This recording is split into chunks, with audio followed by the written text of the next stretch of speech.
سەرای سلێمانی مێژوونووسان بە ئەگەرەوە باز لەوە دەکەن کە ڕەنگە ئەحمەد پاشا لە نێوان ساڵانی 1838 بۆ 1842دا بەردی بناغەی ئەم سەرایی دانابێت، بۆیە لە ڕووی مێژووەوە بە چەندان قۆناغدا تێپەڕبووە. بەردەرکی سەرا و دەوروبەری لە دروستبوونی سلێمانیەوە ناوەندی شاری سلێمانی بووە، بۆیە دوکان و بازاڕ زیاتر لەو ناوەندە جێگەی خۆی کردوتەوە.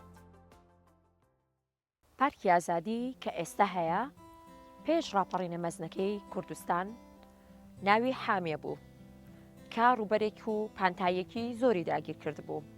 ئەم حامیەیە لە پشت و لە پێشی کۆمەڵە ماڵی لێبوو، ئەم ماڵانەش ماڵی زابتەکانی ڕژێمی بەعسی فاشست بوو.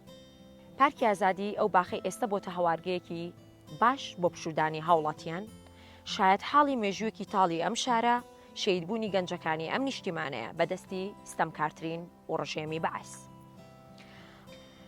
لە ڕۆژی 8 حوزەیراندا زەعیم سەعید لیواکەی دەچنە شاخی ئەزمەر تا هێرش بکەنە سەر پێشمەرگە. پێشمەرگەش ڕوبەڕوویان دەبێتەوە و سوپاکەی زەعیم سەعید دەدۆڕێت. لە بەرامبەردا زەعیم سەعید تووڕەی خۆی بە خەڵکی شارەکە دەڕژێت. بەڵام خۆشبەختانە ئێستا حامیەی کۆنی ڕژێمی بەعس ئێستا ناوی نراوە پارکی ئازادی. پارکی ئازادی مۆنۆمنتێک بۆ شەهیدانی 9 حوزەیران دروست دەکات. ناوی ئەو شەهیدانی لەسەر نووسراوە کە شەهید کراون.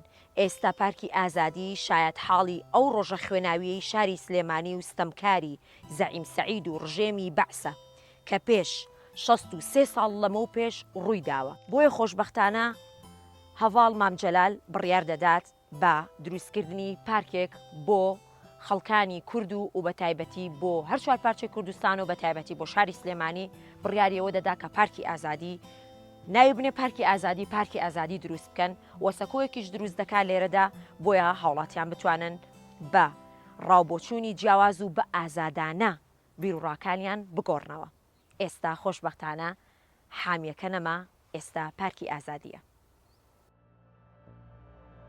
مێژووی مۆزەخانەی ئەم نەسوورەکە تا هیچ کاتێک لە یادمان نەچێت. مێژووی دروستبوونی ئەم نەسوورەکە لە 39 1970 لەسەر ڕووبەری 17,000 مەتر دووجا دروست کراوە و لە ساڵی 1985 کاری بیناسازی بۆ کراوە. ئەم بینایە ڕەنگی سوور بووە، بۆی سووری لێدراوە، بۆیە ناونراوە ئەم نەسوورەکە. بە شێوەیەکی فەرمی بۆ کاری سیاسی وەکو بەندیخانە بەکارهاتووە.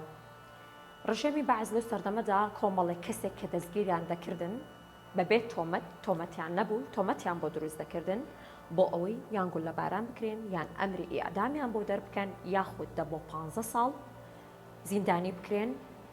ئەمە تەنها سزایەکی بچووک بوو بۆ ئەوان.